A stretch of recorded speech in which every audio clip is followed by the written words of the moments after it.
오늘 잠언 16장 32절 말씀을 의지하여서 감정을 다스리는 자라는 제목으로 함께 은혜를 나누고자 원합니다. 오늘 본문을 다시 한번 우리 읽고 말씀을 나누도록 하겠습니다. 우리 오늘 본문 다시 한번 읽습니다. 시작. 노하기를 더디하는 자는 용사보다 낫고 자기의 마음을 다스리는 자는 성을 빼앗는 자보다 나으니라.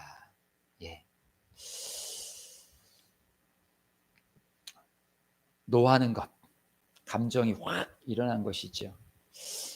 마음을 다스리는 것, 감정을 다스리는 것이죠. 이게 결코 쉬운 일이 아니죠. 그래서 우리는 감정의 동물이다라고 말해요. 사회적 동물, 감정의 동물. 근데 감정이 있어요. 감정은 나쁜 게 아니에요. 소중한 거예요. 울을 때 울을 수 있어야 되고, 웃을 때 웃을 수 있어야 되는 것. 그것이 사람이에요. 웃어야 되는 자리에서 웃지 못하고 울어야 될 자리에서 울지 못하면 불행한 사람인 거예요. 예배 시간 속에서도 막 기쁨이 넘쳐날 수 있어요. 때로는 마음이 메어질 때도 있어요. 그래서 그런 것을 가지고 주님 앞에 우리가 매달리기도 하고 기도하기도 해요. 그렇기 때문에 감정은 소중한 것이에요. 그러나 감정이 소중하지만 감정대로 살면 안 돼요. 성숙함이라는 것은 감정을 다스릴 수 있는 사람이 성숙한 사람인 것이에요. 화가 난다고 다 화를 내고 그냥 우울하다고 그냥 우울함 속에 빠져들게 되어지면 우리는 감정의 노예가 되어져요. 감정 또한 하나님께서 우리에게 주신 선물이지만 악한 원수마귀는 우리의 감정을 이용해요. 그래서 우리의 감정을 노엽게 만들고 분내게 만들고 노하게 만들고 화나게 만들고, 화가 나는데 어떡하란 말이야, 짜증 나는데 어떡한다는 말이야. 우리는 쉽게 그런 표현을 해요. 짜증 나는 것을 다스릴 수 있어야 돼. 우울한 것을 다스릴 수 있어야 돼. 저는 제 자신에게 때로는 어떤 때는 우울함이 확 계속 밀려올 때가 있어요. 나는 우울함을 받아들이지 않으려고 하는데 마치 우리가 바닷가에 섰는데 파도가 계속 밀려와. 나는 파도를 맞으려고 하지 않은데도 불구하고 철썩 계속 밀려와. 우울한 감정들이 또 어떤 사람에 대한 미움의 감정들이 철썩 밀려와요. 그랬을 때 믿음의 사람들은 어떻게 해야 되느냐? 그걸 그대로 받아들여야 되느냐? 그렇지 않다라는 거죠. 그것을 막아내야 되는 거예요. 그래서 저는 그런 표현을 써요. 감정을 허비하지 말자. 적당히만 쓰자. 슬픔의 감정이 오면 슬퍼할 수 있는 거예요. 그러나 그걸 너무도 많이 쓰게 되어지면 슬픔의 노예가 되어지고, 분노가 오면 확 화내낼 수 있어요. 그런데 그 분노에 빠져들게 되어지면 악이 생산되게 되어지는 거예요. 오늘 여기에 있는 우리 모든 예배자들이 오늘 말씀을 통하여서 그 마음, 감정을 다스릴 수 있는, 무엇으로? 말씀으로 다스릴 수 있는 여러분들이 되길 바라요. 감정 속에 악한 원수 마귀가 역사한다라는 것을 결코 잊지 마세요. 사도 베드로와 가룟 유다가 예수님의 뜻을 다 벗어났어요. 그랬을 때 가룟 유다의 마음속에 찾아왔던 감정은 무엇이냐면, 나 같은 자가 어떻게, 내 스승을 판 나 같은 자가 어떻게 살 수 있느냐.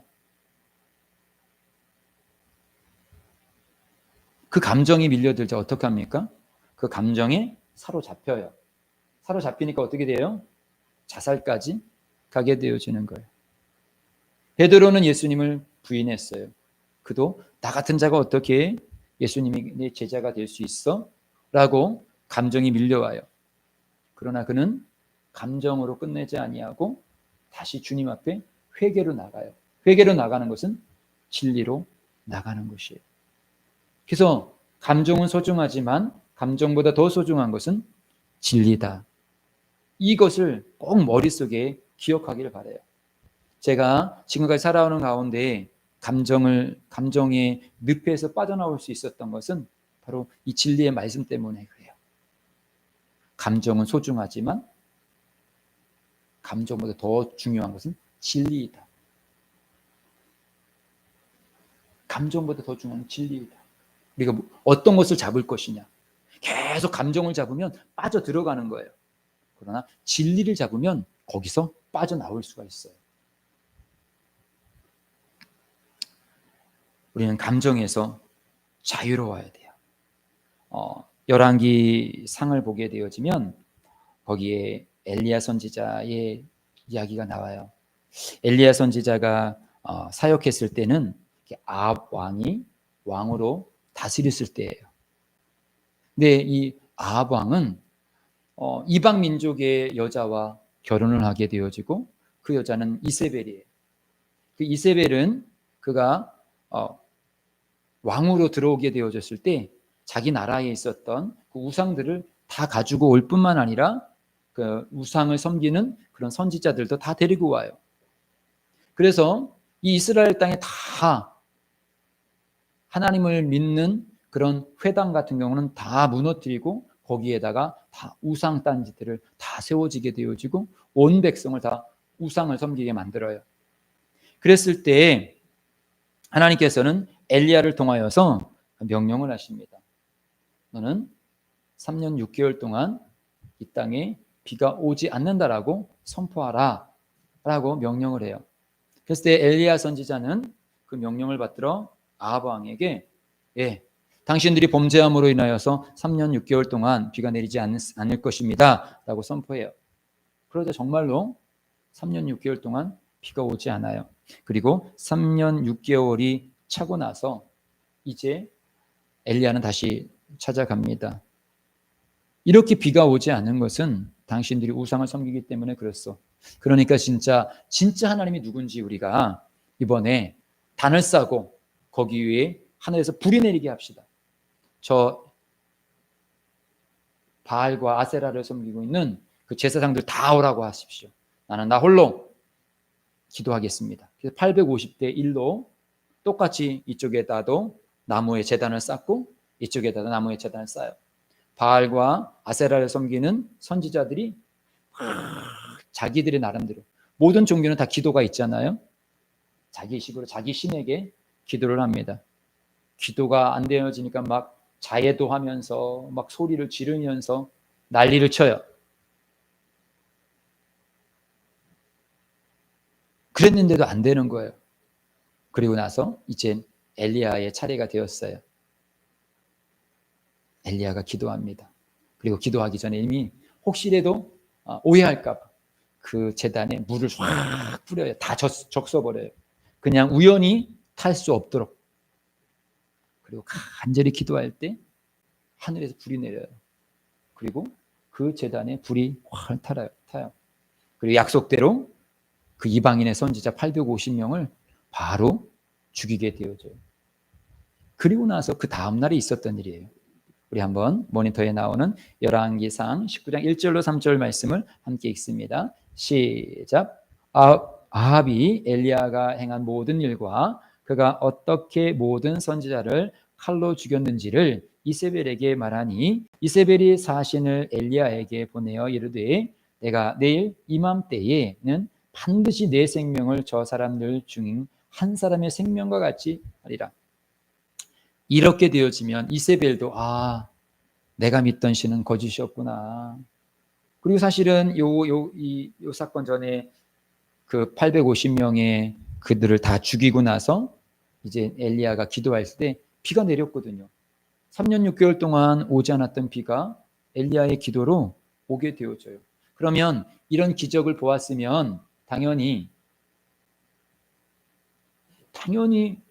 하나님 앞에 무릎 꿇을 것 같은데 그렇지 아니하고 지금 본문처럼 네가 내 선지자들을 죽였어? 너도 그렇게 될 거야. 너도 죽일 거야.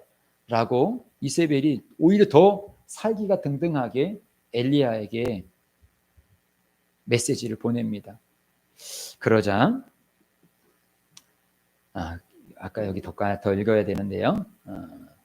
계속 읽어봅시다. 시작. 그렇게 하지 아니하면 신들이 내게 벌 위에 벌을 내림이 마땅하니라 한지라 그가 이 형편을 보고 일어나 자기의 생명을 위해 도망하여 유다에 속한 부엘세바에 이르러 자기의 사환을 그곳에 머물게 하고 그 소식을 듣고 엘리야는 그래? 야, 내가 850명이랑 싸웠어. 그건 내가 싸운 게 아니라 하나님이 싸웠어.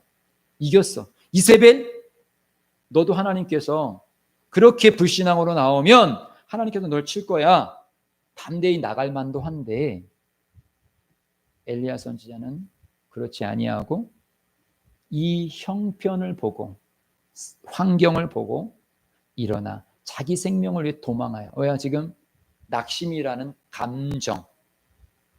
감정이 자기 속에 지금 들어온 거예요. 낙심이라는 감정이. 그리고 나서 도망가요. 부엘세바까지 터벅터벅 걸어가는 거예요. 그리고 나서 열왕기상 19장 4절 함께 읽습니다. 시작. 자기 자신은 광야로 들어가 하루길쯤 가서 한 로뎀 나무 아래에 앉아서 자기가 죽기를 원하여 이르되 여호와여 넉넉하오니 지금 내 생명을 거두시옵소서. 나는 내 조상들보다 낫지 못하나이다. 그러면서 말하는 게 뭐예요?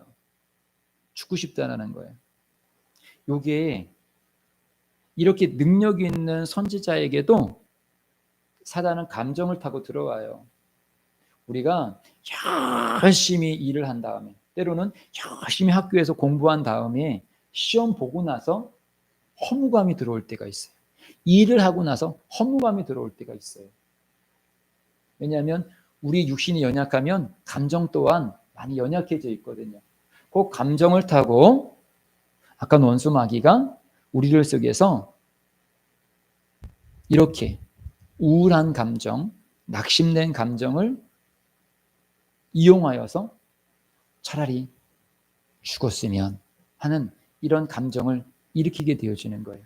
이것은 믿음 있는 사람도 그렇고 믿음 없는 사람도 마찬가지예요. 그러기에 믿음 있는 사람에게도 이 감정이, 모든 사람은 감정이 있기 때문에 이렇게 감정이 막 왔을 때 진리의 말씀을 붙잡아야 되는데 엘리야도 이전까지 모든 상황을 사실은 엘리야가 한 게 아니거든요. 어떻게 엘리야가 하늘에서 불을 내리게 할 수 있어요? 어떻게 850명과 싸워서 한 명이 이길 수 있어요? 어떻게 엘리야가 비를 내리게 할 수 있어요? 자기가 할 수 있는 게 아니거든요. 엘리야가 그렇게 할 수 있었던 것은 진리의 말씀, 하나님의 말씀을 의지했기 때문에 하나님이 그렇게 해주신 거예요. 그렇다면 이세벨 앞에서도 똑같아요. 이세벨을 자기가 이길 수 있는 게 아니에요, 여전히. 하나님께 맡기고 하나님을 의지할 때 하나님이 이기게 해주시는 거예요. 그런데 이 장면에서 19장 장면에서 엘리야가 하나님을 찾지 않아요. 진리의 말씀을 붙잡지 않아요. 우리도 똑같아요.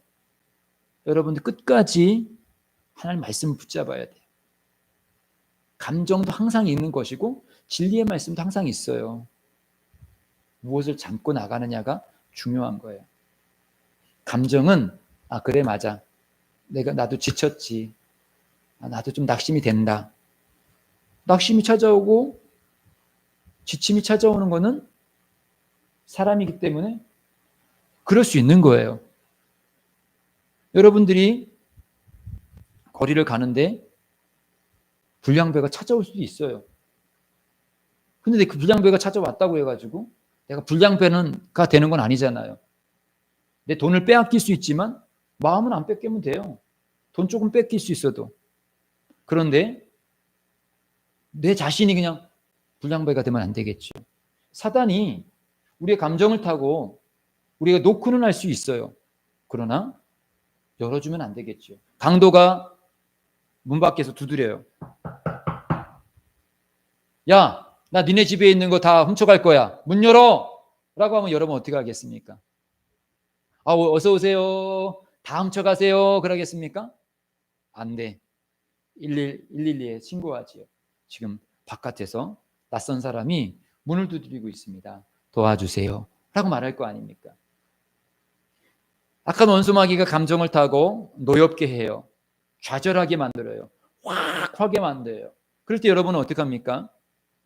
왜 내가 화를 내지? 왜 내가 막 이렇게 짜증을 내지? 112.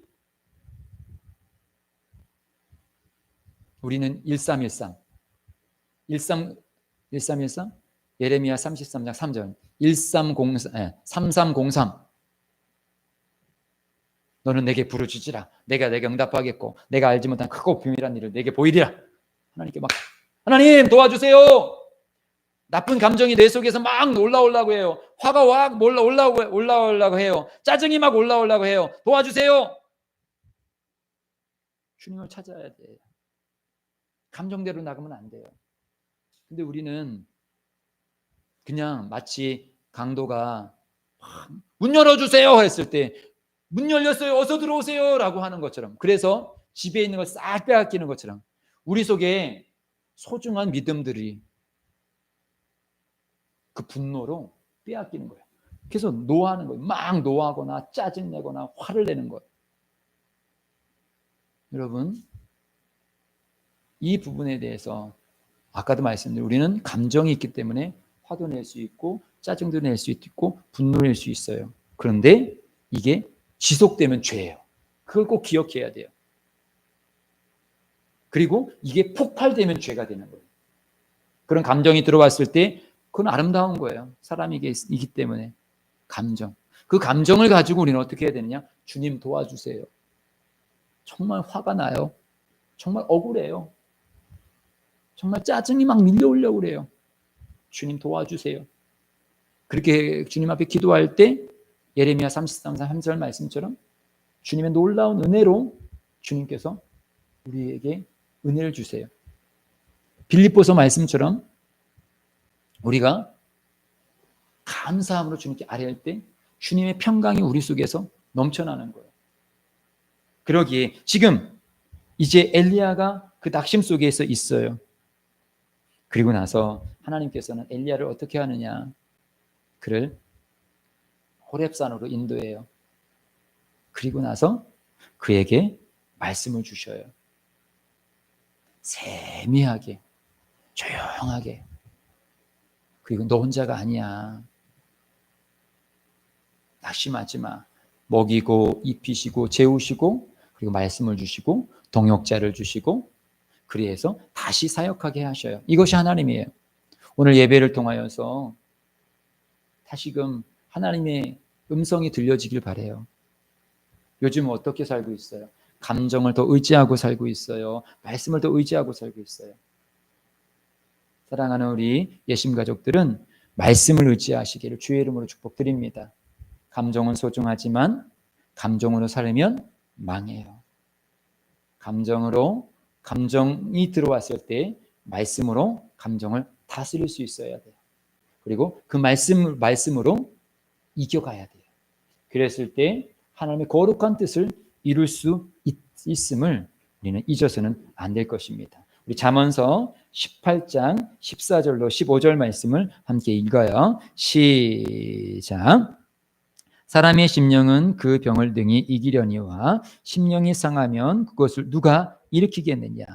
명철한 자의 마음은 지식을 얻고 지혜로운 자의 귀는 지식을 구하느니라.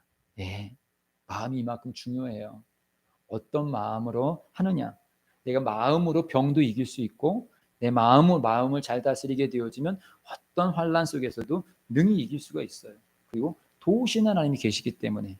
그러나 마음이 무너지면 병도 못 이기고 환경도 못 이겨요. 마음이 마지막 보류야. 마음만 잘 지키면 다시 일어날 수 있어요. 그러나 마음이 무너지면 다 무너지는 거예요. 돈이 없어도 일어설 수 있고 건강이 없어도 일어날 수 있지만 마음이 무너지면 일어설 수가 없어요. 저와 여러분의 마음을 예수 그리스도의 십자가의 보혈의 피로 이렇게 세우기를 주님의 이름으로 축복드립니다. 야고보서 1장 6절로 8절이에요. 함께 읽어요. 시작. 오직 믿음으로 구하고 조금도 의심하지 말라. 의심하는 자는 마치 바람에 밀려 요동하는 바다 물결 같으니 이런 사람은 무엇이든지 주께 얻기를 생각하지 말라. 두 마음을 품어 모든 일에 정함이 없는 자로다. 두 마음이 뭐예요? 우리가 아까 말했듯이 우리 감정과 진리가 있어요. 그래서 내가 어디를 선택할 것인가 우리가 두 마음이 요동치는 거예요. 이랬을 때 우리는 진리의 말씀을 붙잡는 거예요. 이렇게 이리저리 두리번거리다 보면 주님 앞에 기도하고 나서도 응답을 못 받는 거예요. 기도하고 나서는 내 마음을 주님께 드려요. 이 모든 일들이 이제 주님께서 하실 것입니다. 아까도 말했지만 엘리야가 그 이방 선지자들 이길 수 있었던 것, 하늘에서 비가 내리게 한 거는 엘리야가 한 게 아니에요. 말씀을 의지하니까 하나님이 한 거예요. 그렇다면 오늘 저와 여러분의 앞에 있는 어떠한 문제도 나에게는 해결책이 없을 수 있어요. 그렇기 때문에 우리는 주님께 맡기는 거예요. 나에게 해결책이 없기 때문에 내 마음이 요동칠 수 있는 것이죠. 그러니까 내 마음을 주님께 맡기는 거예요. 뭘로? 진리의 말씀으로. 진리의 말씀으로 주님께 맡길 때에 주님께서는 우리가 알지 못한 크고 비밀한 일들을 해결해 주실 거예요. 가장 선하신 방법으로 주의 뜻을 이룰 거예요. 내가 봐서는 아무것도 안 일어난 것처럼 보이지만 반드시 주님께서 계획하신 놀라운 일들을 이루시는 것이에요. 그래서 신앙은 감정으로 하는 게 아니에요. 악한 원수 마귀는 감정으로 우리를 노예 삼으려고 해요. 노예가 무엇입니까? 노예는 자유가 없어요. 주인이 하라는 대로 하는 거예요. 감정이 너무도 예민한 사람은 악한 원수 마귀가 그 감정을 통하여서 감정의 노예가 되어져서 감정이 예민하게 만들어서 저 사람이 기분 나쁘게 했으니까 나는 화가 나. 저 사람이 기분 나쁜 말을 했기 때문에 나는 화가 나. 다 감정에 반응을 하게 만들어요. 우리는 누군가가 나를 화가 나게 하더라도 짜증 나게 한다 할지라도 주님, 나는 어떻게 반응해야 될까요? 주님, 이때 제가 해야 될 거는 무엇일까요? 라고 주님을 의지하세요. 엘리야에게 세미한 목소리로 주님께서 찾아왔듯이 우리가 그런 분노와 그런 마음 안에 넘치는 그런 화가 밀려올 때 주님을 의지하면 주님께서 세미하게 잡아주셔요. 그래서 사실은 여러분에게도 혼자만의 그 기도의 처소가 필요한 거예요. 엘리야를 호렙산에 홀로 세운 것처럼 여러분들도 너무도 화가 나고 그랬을 때는 사람을 찾아가서 이야기해 보세요. 조금 마음이 풀리는 것처럼 보이지만 조금 지나면 또다시 오히려 말하고 나서 더 화가 날 때도 있어요. 난 그 사람을 통해서 좀 위로를 받고 해결하려고 그랬는데 오히려 그 사람조차도 나를 지지해 주지 않았을 때 더 분노가 커질 수 있어요. 그런데 우리 하나님 앞에 여러분이 아뢰이게 되어지면 하나님은 다 받아주셔요. 그리고 엘리야에게 말씀하셨듯이 하나님은 여러분에게도 말씀하셔요. 이것은 예수님의 마지막 겟세마네 동산에서도 우리가 볼 수 있어요. 예수님은 우리랑 똑같은 육신을 입고 오셨기 때문에 십자가 앞을 두고 나서 예수님은 마음이 요동치는 것을 제자들에게 보여주셔요. 성경은 그렇게 기록하셨어요. 그랬을 때 예수님은 그런 감정이나 환경에 지배당하지 아니하고 얼마나 그 환경이 절박하셨으면 땀방울이 핏방울이 되도록 간절히 기도하는 거예요. 싸우는 거죠. 환경과 감정과 싸우는 거예요. 싸움이 필요해요. 여러분에게 달려오는 감정을 싸워야 돼요. 그냥 감정이 일어나는데 어떡하냐. 그러면 감정이 노예가 되어지는 거예요. 싸우는 거예요. 그 감정과 그 환경과 땀방울이 핏방울이 되듯이 기도로 예배로. 그래서 예배에 집중하라고 말씀드리는 거고 기도하라고 말씀하시는 거예요. 주님 앞에. 너무 더 힘들었을 때는요, 막 입술로 기도가 안 나올 때도 있어요. 그러면 그냥 주님 앞에 주님, 주님의 성호를 쭉 하면서 그냥 주님을 바라보십시오. 그러면 그 속에서 주님께서 어루만짐을 느껴질 거예요. 그게 신앙생활이에요. 그런 영적인 경험들이 상황들을 이기게 만드는 거예요. 그런 영적인 경험들을 우리가 누리지 못하면 계속적으로 환경과 감정에 얽매일 수밖에 없어요. 결국은 예수님도 그 기도 속에서 하나님의 뜻을 발견하게 되어지고, 엘리야도 하나님의 뜻을 발견하게 되어지고, 감정과 환경을 이기고 사명의 자리로 가잖아요. 우리도 동일해요. 내가 감정을 이긴다고 해서 이길 수 있는 게 아니에요. 주님께서 도와주셔야 돼요. 말씀이 와야 돼요. 말씀이 들려져야 돼요. 감정보다 더 강력한 말씀이 나를 확 잡아야 되고, 내가 그 말씀을 잡아야지만 돼요. 그래야지만 우리는 감정을 이기고 진리로 나갈 수가 있는 것입니다. 그래서 우리가 지난주인가요? 우리가 성령님에 대해서 함께 말씀을 나눴죠? 성령님이 어떠신 분이십니까? 보혜사, 변호자, 카운셀러, 돕는 자예요. 우리가 기도할 때 성령님 환영합니다, 모셔드립니다, 인정합니다. 내 감정이 막 복받쳐 올라와요. 우울함이 확 밀려와요. 성령님 도와주세요 그랬을 때 그 카운셀러 되시는, 보혜사 되시는, 변호사 되시는 그 성령님께서 우리 마음 가운데 엘리야에게 세미하게 역사하셨듯이, 예수님의 모든 사역 가운데 성령님께서 함께 하셨듯이, 오늘 우리들에게도 성령님이 함께 하셔서 그 감정을 이기고 나갈 수 있도록 해주셔요. 다시 한번 계속 오늘 예배 시간에 반복해서 말해요. 감정은 소중하지만 감정으로 나가면 망해요. 감정은 소중하기 때문에 소중한 감정을 소중하게 만들기 위해서는 진리의 말씀을 붙잡고 가야 돼요. 그렇지 아니하면 가정도 깨질 수 있고, 교회도 깨질 수 있고, 친구 관계도 다 깨질 수 있어요. 여러분의 친구도 항상 여러분 마음에 좋은 말만 하나요? 그렇지 않아요. 친한 친구일수록 때로는 쉽게 말을 해요. 쉽게 말을 한다라는 것은 쉽게 상처를 받을 수 있어요. 그래서 많은 사람이 상처를 어디서 받느냐? 가정에서, 학교에서 받아요. 왜요? 가정에서는 내가 오픈하거든. 마음이 좀 무장이 해제가 되어지거든. 무장이 해제가 되어졌는데 거기서 어떠한 말이 전해져 왔습니다. 그때는 마음에 확 들어오거든. 친구랑도 마찬가지. 조금 거리가 먼 친구에는 내가 약간 경계를 해. 조심을 해.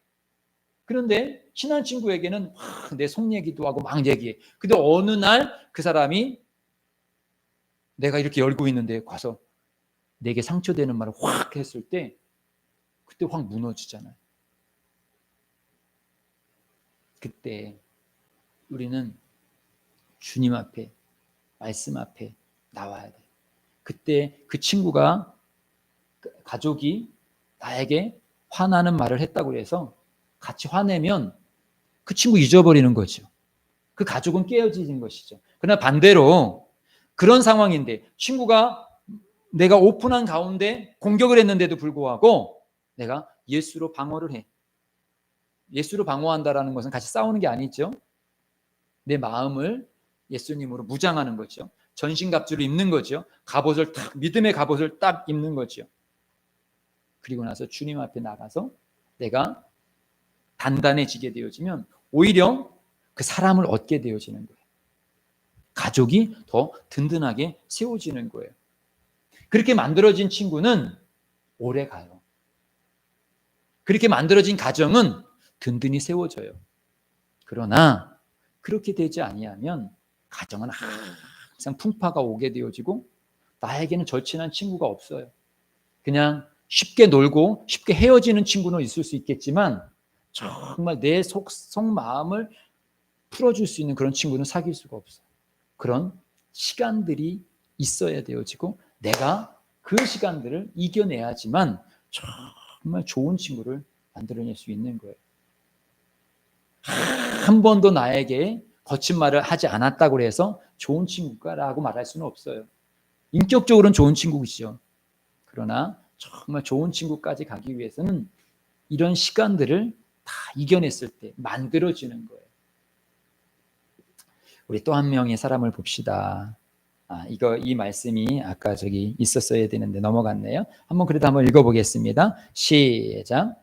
또 지진 후에 불이 있으나 불 가운데도 여호와께서 계시지 아니하더니 불 위에 세미한 소리가 있는지라. 계속 말씀한 것이요. 엘리야에게 하나님께서 막 엘리야야! 막 이렇게 불같이 막 예마신 것이 아니라 아주 세미하게. 세미하다는 건 내가 귀를 기울이지 아니하면 잘 들려질 수가 없는 거죠. 지금도 마찬가지예요. 예배 시간에 내가 잘 귀를 기울이지 아니하면 하나님께서 내게 뭐라고 말씀하시는지 잘 안 들려요.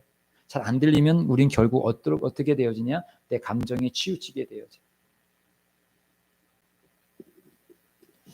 누가복음 5장 5절 말씀을 한번 읽어보겠습니다. 누가복음 5장 5절 시작. 시몬이 대답하여 이르되 선생님 우리들이 밤이 새도록 수고하였으되 잡은 것이 없지만은 말씀에 의지하여 내가 그물을 내리리다 하고.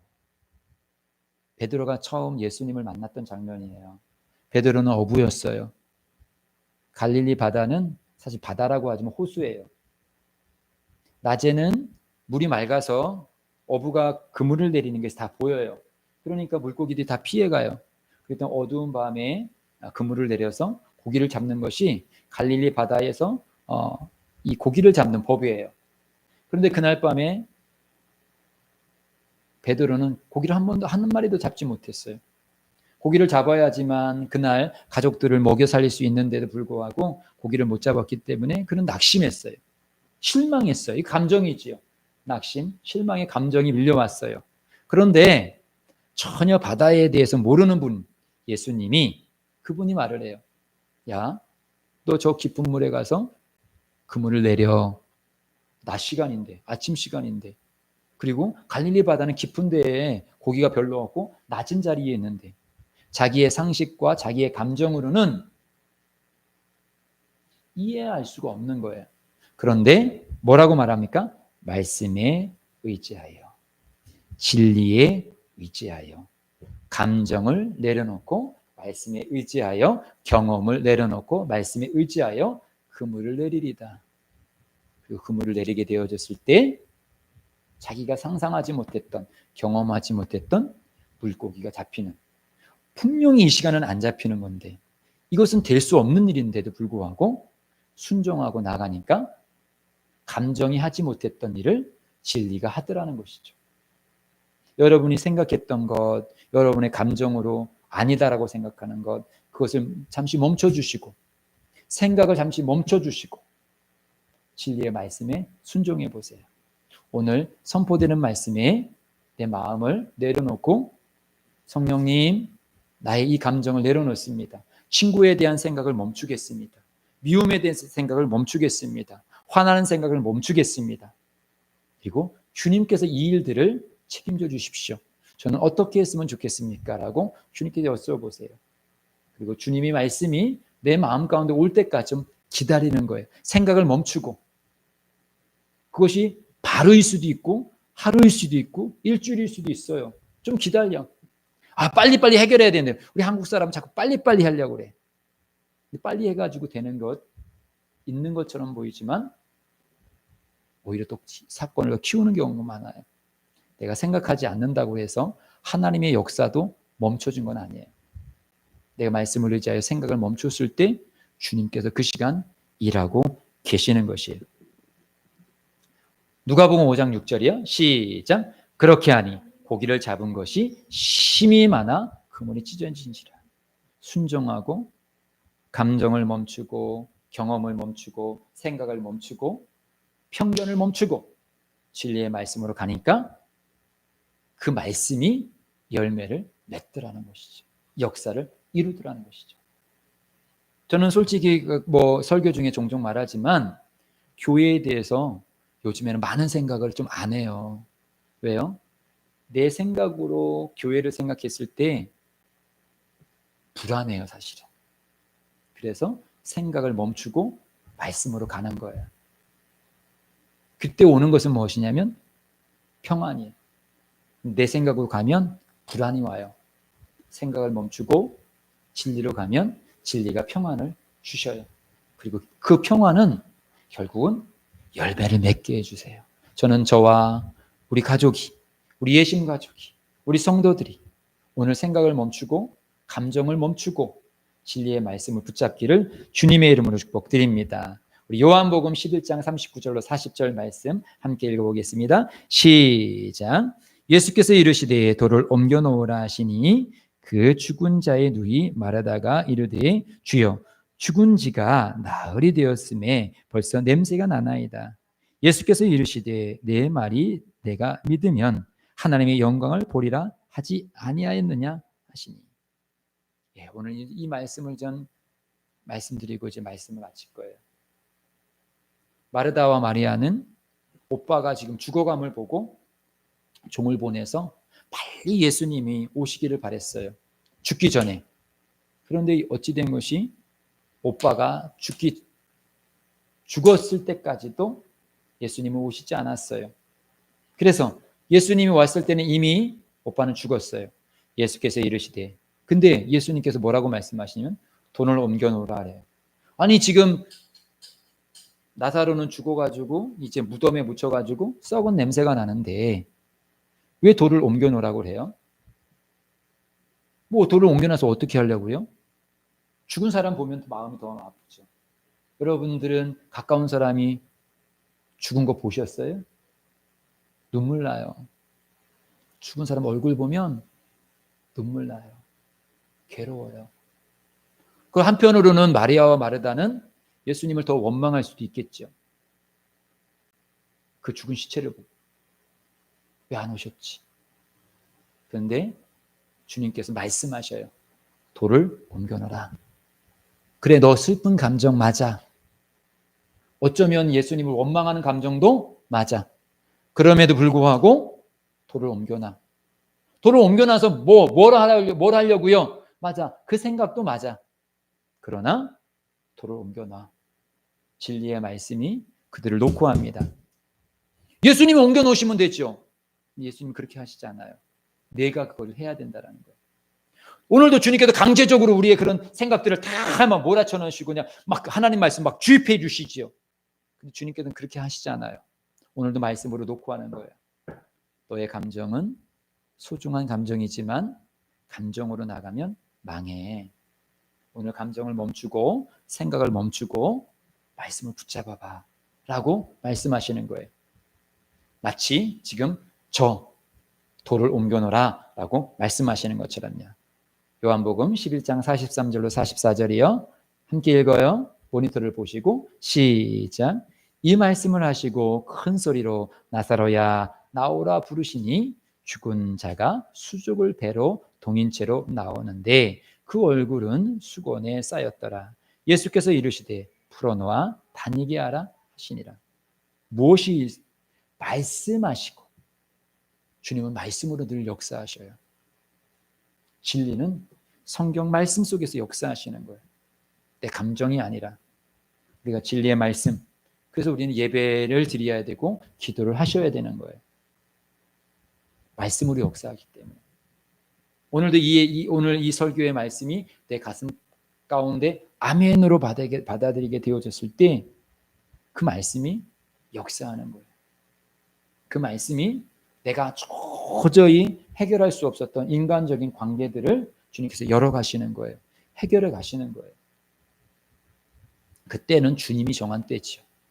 그래서 사실은 예수님께서 오히려 나사로가 병들었을 때 안 오시고 이틀을 지체하신 거예요. 주님이 역사하실 때가 있어요. 내가 역사할 때와 주님이 역사할 때는 좀 틀려요. 그렇기 때문에 내 생각을 멈추고 내 감정을 멈추고 진리의 말씀을 오늘 붙잡아야 돼요. 다시 오늘 본문 말씀을 읽고 오늘 예배를 마쳐요. 본문 말씀 읽습니다. 시작. 노하기를 더디하는 자는 용서보다 낫고, 막 감정이 폭발해서 막 분노할 때 멈추세요.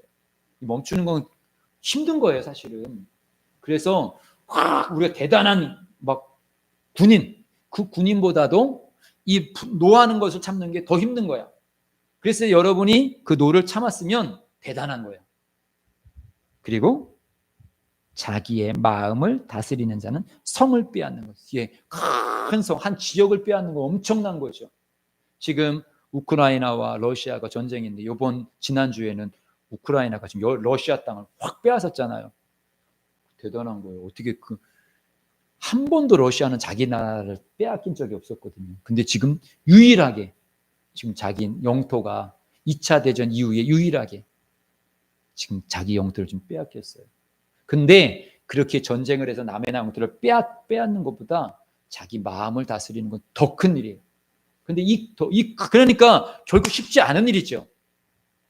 이런 사람이 많지 않다라는 거죠. 근데 이 일들을 가능하게 할 수 있는 사람이 누구냐? 오늘 성경에 바로 진리의 말씀을 의지하는 사람이 이 일들을 할 수가 있는 것입니다. 여러분이 쉽게 자기 마음을 다스릴 수 있다? 힘들어요. 그렇기 때문에 우리는 어떻게 해야 합니까? 성령님 도와주세요.